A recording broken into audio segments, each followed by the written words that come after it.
සුබම සුබ දවසක් කියලා මගේ ආදරණීය යාළුවෝ හැමෝම මගේ YouTube channel එකට ආදරයෙන් පිළිගන්නවා. අසනීප තත්ත්වයකින් හිටිය නිසා ගිය සතියේ මට ඔයාලට කතා කරන්න බැරුව ගියානේ. ඉතින් අද නම් කොහොම හරි එනවා කියලා හිතා ගත්තා. හැබැයි හොඳටම හොඳ නැහැ. උගුරේ අමාරුව තාමත් පොඩ්ඩක් ඒ පැරැන්ටි ගතිය තියෙනවා. ඒ වුණාට ඕගොල්ලන්ට කතා නොකර බැරි නිසා කොහොම හරි වීඩියෝ එකක් කරනවා කියලා හිතාගෙන ඔන්න අද මම ආවා. ඉක්මනට මට සනීප වෙන්නයි කියලා ප්‍රාර්ථනා කරපු ඔයාලා හැමෝටම මම ගොඩාක් ස්තුතිවන්ත වෙනවා. මේ ගෙවෙන්නේ ඉතින් වසන්ත කාලයක් නේද? හැම තැනම මල් තියෙනවා. මගේ මිතුලෙත් මල් කොටාරයක් පිපිලා තියෙනවා. ඉතින් සමනල්ලු එනවා, කුරුල්ලෝ එනවා. කොහොමත් එයා ළඟින් නම් අඩුවක් නැහැ. මට ඔයගොල්ලන්ට අද කියන්න හිතුණා මෙන්න මේ තම්බෝජියා වැල ගැන. විශේෂයෙන්ම අර කිචන් එක පැත්තේ ඉඳලා එනකොට පේන තම්බෝජියා වැල ගැන කිව්වොතින් ඒක අපි ඒ ආච් එක හදලා තියෙන්නේ තාප්පෙටනේ මේ තියෙන්නේ. තාප්පෙටයි වහලෙටයි සම්බන්ධ කරලා තමයි හස්බන්ඩ් මේ ආච් එක හැදුවේ. ඇත්තටම මේ ආච් එක තියෙන්නේ මගේ ලොකු පුතාගේ කාමරය ළඟ. ඉතින් පායන කාලෙට අපිට මේ කාමරේ හරි රස්නයක් තිබුණා. දවාලට ඉන්න බෑ, හැන්දෑවට ඉන්න බෑ. නමුත් ඔයාලා කිව්වට විශ්වාස කරන්නේ මේ තම්බෝජියා වැල අපි ඒ ගැනම හිතලා ඕන කමින් වැව්වා නෙමේ එතන. නමුත් මේ කාලේ මාර රස්නයක්නේ තියෙන්නේ. මේ තම්බෝජියා වැල නිසා දැන් ඒ කාමරේ රස්නේ එහෙම අඩු වෙලා තියෙනවා. පුතාගේ කාමරේ පොත් මේසය තියෙන තැනම තමයි මේ තම්බෝජියා වැල ජනේලේ ඇරියාම මෙන්න මේ විදියට පේන්නේ. බලන්නකෝ ඔයාලත් ඒක. මෙන්න මේ තියෙන්නේ ජනේලය. ජනේලයේ එළිය බලනකොට පේන්න තියෙන්නේ තම්බෝජියා වැල. ඒ මල් වැල් වැක්කිරිලා මල් පිපිලා. ඉතින් ඔයාලට හිතා ගන්න පුළුවන් නේද අපි කාමරේ ඉඳගෙන මේ දකින දර්ශන අර කුරුල්ලෝ ඒ මල් වැල් වල එල්ලීගෙන පැණි බොනවා, සමනල්ලු එනවා. හරි සිසිලසයි, හරි හෙවණයි. ඒ කාමරේ රස්නය අඩු වෙලා. ඉතින් අපි හිතුවේ නැති විදියට මේ දවස්වල අපිට ඒ රස්නය අපේ කාමරයට, ලොකු පුතාගේ කාමරයට පාලනයක් වෙලා තියෙනවා. ඉතින් කොහොම හරි අලංකාරත්වය නිසාම කියලා හිටවපු ඒ තම්බෝජියා ආච් එකෙන් ලොකු පුතාගේ කාමරයට පුදුම සිසිලසක් මේ දවස්වල ලැබෙනවා මේ වැලෙන්.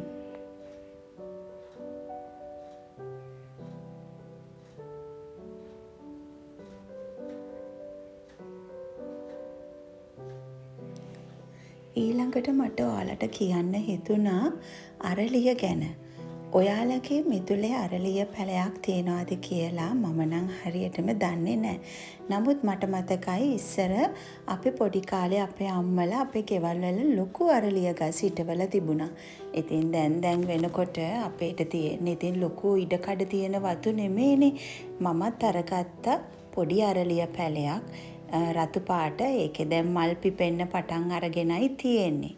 මම මේ ළඟදී දැක්කා වීඩියෝ එකක කියනවා අරලිය ගස් ගෙවල් වලට හොඳ නෑ, ඒවා තියෙන්නේ මිනි කනත්තවල් වල කියලා. ඉතින් මම දන්නේ ඇත්තටම ඇයි අපේ මිනිස්සු තාමත් මේ වගේ හරි මෝඩ තර්කවල ඉන්නේ, මෝඩ මතවල ඉන්නේ කියලා. මම නම් හිතන විදියට මිනි කනත්තවල් වල ඉස්සර අරලිය අතු පැල කරන්න ඇත්තේ ලේසියෙන්ම පැලවෙන හිරු එළිය විතරක් තිබ්බහම හොඳටම ප්‍රමාණවත් වෙන ශාකයක් තමයි අරලිය කියන්නේ. ඔය අත්තක් ගෙනහිල්ලා නිකන් පසේ යන්නත් අවුව තියෙනවා නම් අත්ත පැලවෙනවා. යන්තම් වතුර ටිකක් දැම්මම ඇති. ඉතින් ඔන්න ඔය හේතුව නිසා ඉස්සර කාලේ මිනිස්සු මිනි කනත්තවල් වල අරලිය අතු හිටවන්නේ ඇති. ඉතින් ඒකට ඒ ගස්වල තියෙන මූසල කමක්වත්, ඒ ගස්වල තියෙන අසුබ කමක්වත් නෙමේ තියෙන්නේ අපේ මිනිස්සු හිතින් හදාගෙන තියෙන මහා භූත අදහස් කියන එකයි මට නම් හිතෙන්නේ. නමුත් මගේ මතය නම් ඕගොල්ලෝ නිකන් කල්පනා කරලා බලන්න මට නම් මේ මල් ටික මාර සුවඳයි. තෙල් මල් සුවඳක් එන්නේ. මට පන්සල් ගියාම එන සුවඳ තියෙන්නේ. අන්න ඒ සුවඳ එන්නේ. ඉතින් මේ සොබා දහමෙන් අපිට හම්බෙලා තියෙන මේ දායාද වලට මිනිස්සු විසින් හදාගත්තු බොරු මත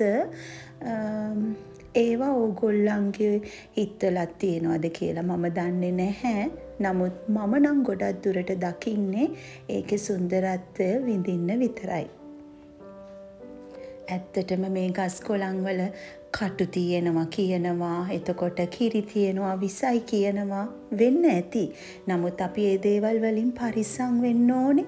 පරිස්සම් වෙලා ඒ විදියට හිටවන්න ඕනේ. එහෙම නැතුව ගස් කොළන් වල තියෙන ඔය කිරිවල විසට වඩා ගස්වල තියෙන කටුවල තියෙන විසට වඩා මිනිස්සුන්ගේ හිත්වල තියෙන විස ඊට වඩා හරිම සැරයි. අන්න ඒ දේවල් වලින් තමයි අපි ගොඩක් පරිස්සම් වෙන්න ඕනේ. නැතුව මේ ගස් කොළන් වලින් නෙමෙයි. තමන් හරි විදියට ජීවත් වෙනවා නම්, තමුන්ගෙන් අනිත් අයට කිසිම කරදරයක් නැත්තම්, තමුන්ගේ හිතේ ඊර්ෂ්‍යාව, වෛරය, කුහකකම, ක්‍රෝධය කියන එක නැත්තම්, තමුන් කිසි කෙනෙකුට කරදරයක් නොවන විදියට පාඩුවේ ජීවත් වෙනවා නම්, ඔන්න ඔච්චරයි අපේ ජීවිතවලට ලැබෙන ආශිර්වාද. ඒවා සොබා දහමින් ඕගොල්ලන්ට ලැබෙනවාමයි. ඒක නිසා මේ සොබා දහමට ඇඟිලි දික් කර බොරු මතවල ඉන්න එපා ඔයාලා. දැන් තවත් පැලයක් තමයි බෝගන්විලා කියන්නේ. බෝගන්විලා ගස්වලත් කටු තියෙන නිසා ගොඩක් අය ගෙවල් ඉස්සරහා හිටවන්න කැමති නැහැ. කටු තියෙන ගස් ගෙවල් ඉස්සරහට හොඳ නැහැයි කියලා. ඒ වුණාට ඔයාලා දන්නවද අපේ ගේ 4 වටේම තියෙන්නේ බෝගන්විලා. දෙවියන්ගේ පිහිටයි අපිට නම් කිසිම කරදරයක් නැහැ. ඇත්තමයි. මොකද ලෙඩ දුක් හැදෙන එක අපි කාටත් හැදෙනවා. ඒවා හැදෙන්නේ නැති කවුරුත් නැහැ. ප්‍රශ්න තියෙන ඒවත් කාටත් තියෙනවා. එහෙමයි කියලා මේ බෝගන්විලා ගස් ගේ ඉස්සරහා තියෙනවයි කියලා ඒ තියෙන මූසලකමකට කියලා මේ අසුබකම දෙයකට කියලා මිනිස්සු හිත හදා ගන්නවා නම්, ඒ බොරු මතවල ඉන්නවා නම්, ඒක ඇත්තටම මෝඩකමක් විදියටයි මම දකින්නේ. විස තමයි බෝගන්විලා කටු විසයි, ඇනුනොත් විසයි. ඒ නිසා වෙන්නේ නැති ඉස්සර කාලේ මිනිස්සු ඒවා ගෙවල් ඉස්සරහා හිටවන්න එපා, පැත්තකට වෙන්න හිටවන්න කියලා කියන්නේ. ඉතින් ඒවට හේතු ඇති. ඉතින් ඕවා කටින් කට ජනප්‍රවාද වෙලා එනකොට ගෙවල් ඉස්සරහට හොඳ නෑ. මිනිස්සු ලෙඩ වෙනවා, මිනිස්සු මැරෙනවා, ඕවා කටු ඇනෙනවා වගේ ජීවිතවලටත් කටු ඇනෙන්න ගන්නවා කිය ඉතින් මිනිස්සු දැන් ඉන්නවා මතවල. ඒ මතවලින් මිදෙන්න මේ දියුණුවට යන ලෝකයේ ඕගොල්ලන්ගේ මනසත් ඕගොල්ලෝ දියුණුව කරාම ගෙනියන්න හැමතිස්සෙම සුබවාදීව හිතන්න ගන්න. ඉතින් මම නම් ඇත්තටම මම ආයෙත් කියන්නේ මේ ගස්වල තියෙන විස කටු වලට වඩා අපේ මිනිස්සුන්ගේ හිත්වල තියෙන විස කටු හරිම විසයි. මම මේ කිව්වේ මගේ මතය හොඳේ. ඔයාලගේ මතය ඊට වඩා වෙනස් වෙන්න පුළුවන්. මම කිව්වයි කියලා ඔයාලගේ වල් ඉස්සරහා මේ ගස් වවන්න අකමැති නම් වවන්න එපා. හරි, දැන් ඒ කතාව වලින් වැඩක් නැහැ. ඕගොල්ලන්ට අද මම පෙන්නන්නේ මේ බෝගන්විලා ආච්චික කප්පාදු කරපු විදිය. ඔයාලා දකින්න නැති පහුගිය කාලේ මල් පිරීලා තිබුණා. ඊට පස්සේ මල් හැලුණා. ගොඩක් අය ඉන්නවා අන්තිම මල හැලෙනකම්ම කප්පාදු කරන්නේ නැහැ. හැබැයි අපි නම් බෝගන්විලා මෙන්න මේ තරමට මල් තියෙනකොට කප්පාදු කරන්න ගන්නවා. මොකද අන්තිම මොහොත වෙනකන් ඉන්නේ නැහැ.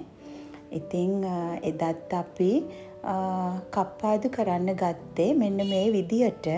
ඔයාලා හොඳට බලන්න කොහොමද මේක කප්පාදු කරන්න කියලා.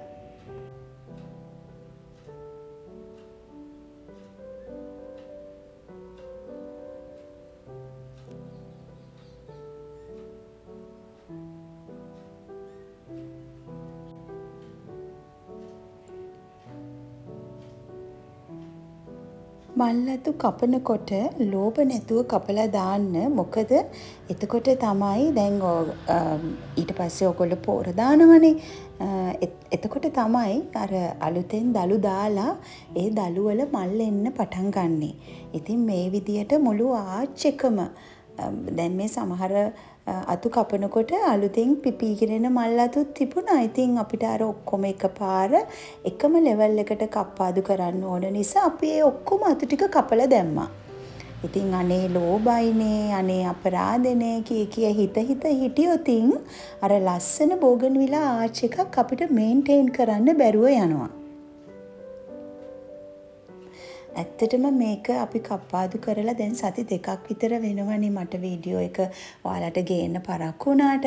දැන් මේ අද මම ඩබින් කරන මොහොතේදී මේ ආච් එකේ ආයේ අලුතෙන් මල් පිපිලා මගේ.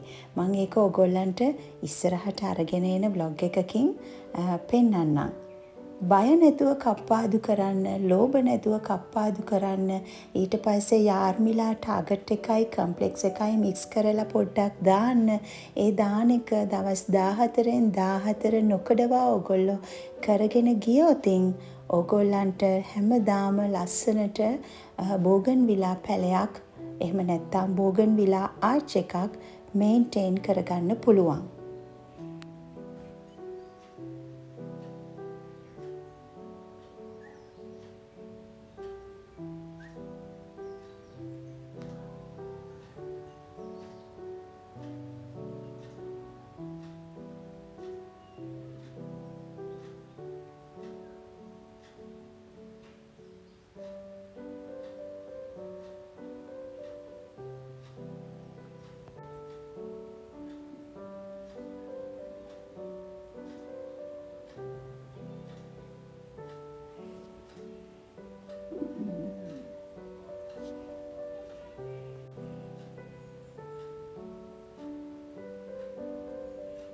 වෙනදට ඉතින් හස්බන්ඩ්නේ මේ හැම දෙයක්ම කප්පාදු කරන්නේ.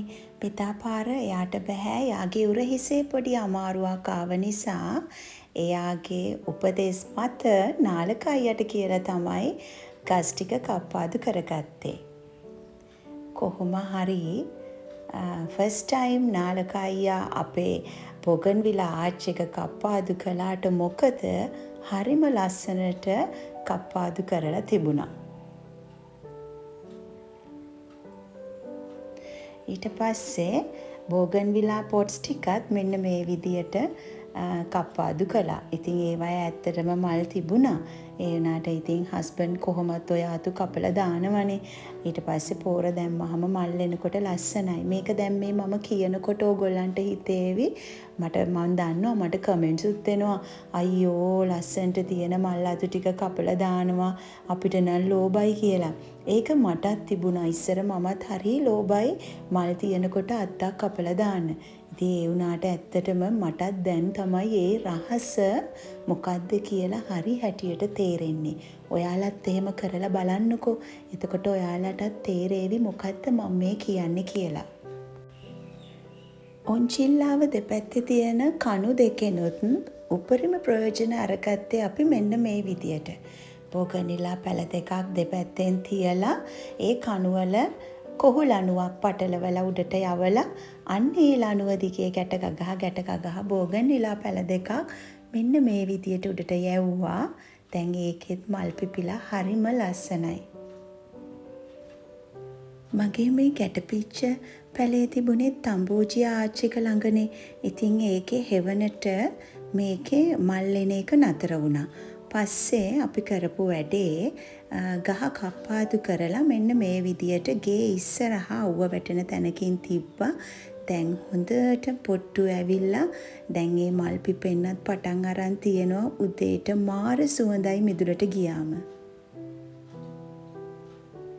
මේ බලන්නකො ලා දළු පාටට ඒ ගහ දිලිසෙන හැටි.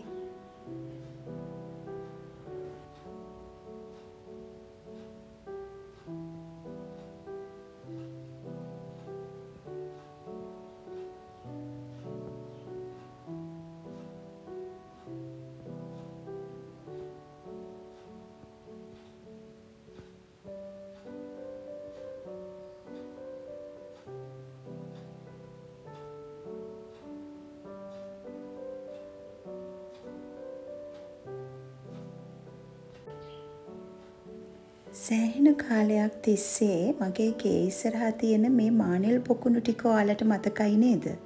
ඉතින් මට හිතුණා මේක මෙතනින් අයින් කරන්න. ඒ නිසා මං ආයෙත් ඒ වැලි ටික සුද්ධ කරලා පොකුණු ටික අලුත් කරලා එහා පැත්තට දැම්මා. මෙතන ආයෙ මුකුත් තියන්න නැතුව පොඩ්ඩක් නිදහසේ තියන්න තමයි මගේ අදහස.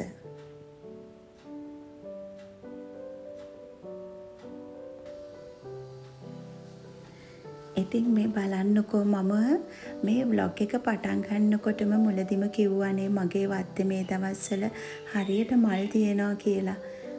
පුංචි ලතා, ඩුබයි රෝස, සීනියාස් තියෙනවා. එතකොට ලොලිපොප් මල් පිපිලා තියෙනවා, බෝගන්විලා. ඒ වගේ හරිම පහසුවෙන් වවා ගන්න පුළුවන් පැලන. ඉතින් මම හිතවන්නේ ඒවයේ හැමදාම මල් තියෙනවා. හරිම ලස්සනයි. උදේ පාන්දර නැගිටලා මිදුලට බැස්සාම මට නම් මාරම ආසයි. මොකද හිත පිරෙනවා.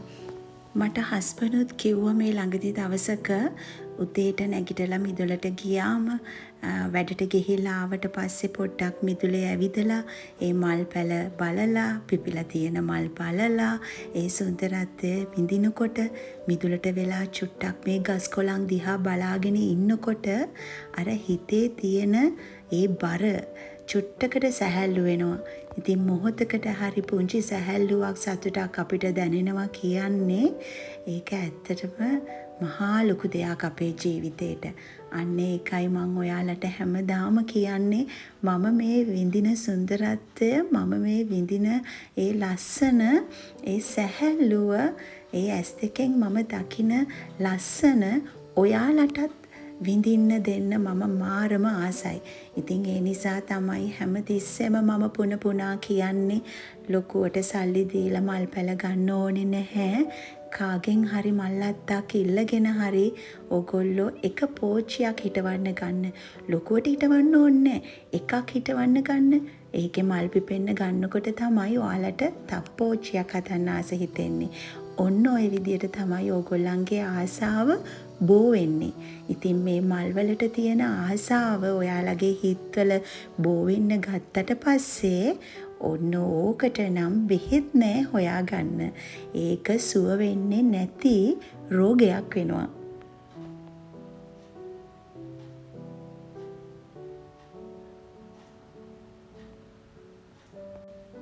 අපේ ගෙදර තම්බෝජියා ආච් දෙකක් තියෙනවනේ. එකක් තියෙනවා කිචන් එක පැත්තේ ඉඳලා එනකොට ලොකු පුතාගේ කාමරේ ළඟ.